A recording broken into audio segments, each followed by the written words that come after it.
everybody. Let's talk about week 6 and what you have coming up this week. So, besides this video, the big thing we're going to do this week is spend some time doing what we call an author study.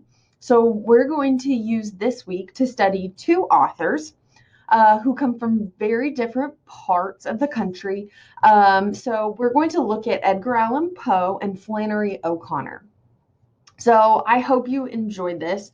We're going to use this as a way to combine all of our fiction terms together. So you'll notice that there aren't new terms this week. There's not a Prezi for this week because what I want to do is sort of use this as a review of all of the terms and concepts we have learned up to this point. So you're going to read pieces from both of these authors, and then we're going to discuss together writer's style and all of our fiction terms. So this is your chance to review. What you will notice if you look at your schedule, this guy, okay, is that next week you will take your fiction test. So that test will open week 7 on Monday, and it closes on Tuesday at midnight. So I keep that window pretty short. That's mostly for test security. So you have Monday and Tuesday to take that fiction test. Also, we need to keep moving. So I don't want to, keep that open all week long. Okay, so next week is kind of an important week. This week we'll use this as a review week, a chance to practice all of these terms. So if there is a specific term you're still unclear about, this is the week to ask those questions. If you're still not sure about something, about one of the ideas or concepts we've been using, this is your opportunity to ask, because starting next week, Monday, Tuesday, you will take a fiction test. We'll talk more about that in next week's video, but just to help you plan ahead, what do you need to study? What you need to study are all those fiction terms that I shared with you on that handout. Go back and review your Prezis. Go back and just kind of flip through those stories and make sure that you remember them, who the main characters were, things like that, the concepts that we applied to those stories. So you'll have 2 quizzes this week, one over Poe and then one over Flannery O'Connor. So we'll do it by author this week. And then you also want to make sure that you are ready to take your test Monday or Tuesday of next week. The other thing that you need to be working on is your short story analysis paper. That is due also next week on Wednesday. Like I said, next week is a busy week. We're finishing up fiction. We're about to transition into poetry. And so we got to kind of wrap all this up. So this week you also want to, which is also kind of the reason why this is a bit of a lighter week, because next week you have a lot going on. So, the paper you will turn into me next Wednesday is this short story thesis worksheet. So the paper itself is not due yet. Okay. What is due is the worksheet. And the reason that I have you turn in this worksheet is it is a way for you to show me that you have started working on this paper, you have a short story in mind, you've read it, and you're preparing to write the paper. So this really is your pre-writing for your analysis paper. Okay, so when you open the worksheet, here's what you will see. And hold on, I have to drag it back over here. Okay, to fill out this worksheet that is due next week, you need to give me a title. You also need to give me your author. Then you can see I have 3 areas for you to choose from. You are only going to fill out one of the 3 areas. That's it, just one. Do not fill out all 3, okay? Just pick one. What idea are you going to focus on for this paper?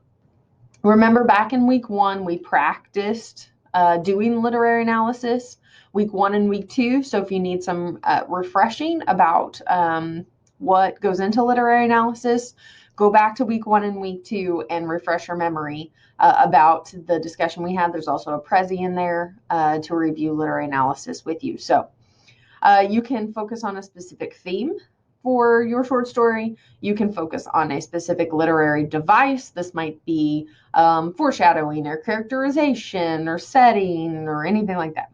Okay, and we've practiced that in your discussion board, so you've done that.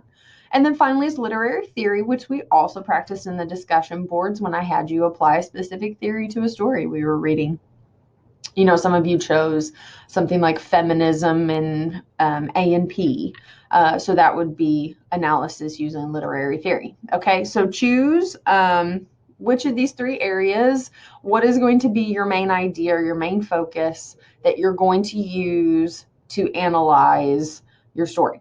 All right, what are you going to focus on? Then I want you, everybody, so you'll choose one of these three, but then everybody will give me your thesis. And you also need to give me 3 quotes.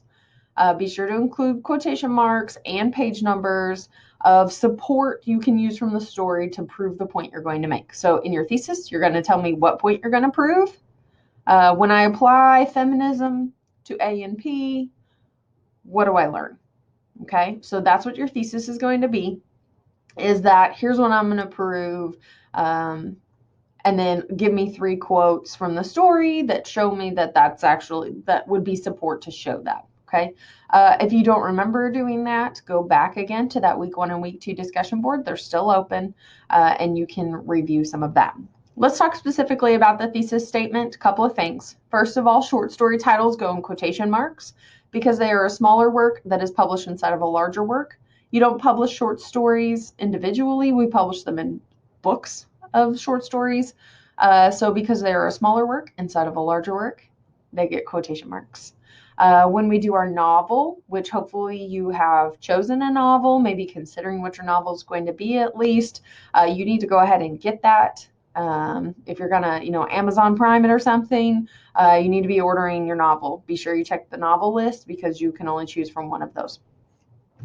But novels would be in italics because this is the name of the entire work. Short story, because it's a smaller work inside of a larger work, is put in quotation marks. So for your thesis, you need a couple things. 1, you need the title. 2, you need the author. And 3, what point are you going to prove? Okay, what is it you're going to argue? Literary analysis is an argument. You're making an argument that then you're going to use the story to prove that your point is true. Okay, so what is it? If I apply feminism to A&P, what do I learn? Maybe I learn that Sammy is actually, sexist too, because he thinks those girls need to be saved. So maybe my thesis would be in A&P by John Updike, the feminist theory shows that Sammy is a sexist character, just like his manager. Okay, so what is it you're going to prove to us about the story? Okay, just that there's feminism in A&P. You're not proving anything there. Okay, what do we learn because there's feminism? So make sure you go that extra step. And because this is difficult, that's why I have you turn in this worksheet, because I don't want to wait till you get to the paper to then discover that you don't have a really clear thesis yet. So keep that in mind. If you're going to look at a literary device, maybe you want to talk about foreshadowing. That's great. What does foreshadowing in Young Goodman Brown teach us? A thesis is not, there's foreshadowing in Young Goodman Brown. What do we learn because there's foreshadowing? Maybe that's how Hawthorne is showing us that Goodman Brown is descending into hell. Okay, maybe that's what it is. So that's what I'm going to prove. Then I use details from the story to prove my point. Okay, so that's what you'll do when you actually write the paper. We'll talk more about that when we get there. For theme, remember that theme needs to be a general life lesson that applies to the reader. So this one would be a little less story specific. So if I said a theme in A Rose for Emily is that society is constantly changing.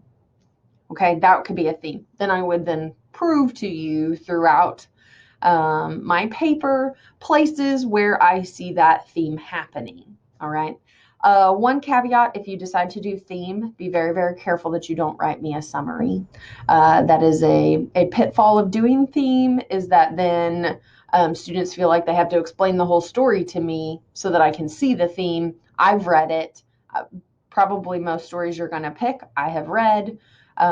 So remember, do not write summary. This is not a summary paper. This is an analysis paper. So remember, the point of analysis is to choose one idea, to focus on one idea and see how that works in a story. So be careful as you're working on this. Okay, so give me title, give me author, choose one of these three, write me a thesis that has all the parts to it, and then give me 3 quotes from the story with page numbers that show this thesis, that prove that your thesis is actually happening in that story. Okay. If you have any questions about that, feel free to holler at me. So this week, kind of a light week, only a couple of stories. Join the discussion board. Make sure you take your quizzes. But what I really want you to do is prepare for your fiction test and for your short story analysis paper. So those are the 2 big things coming up in week 7. All right. So let me know if you have any questions. Otherwise, I'll see you guys online.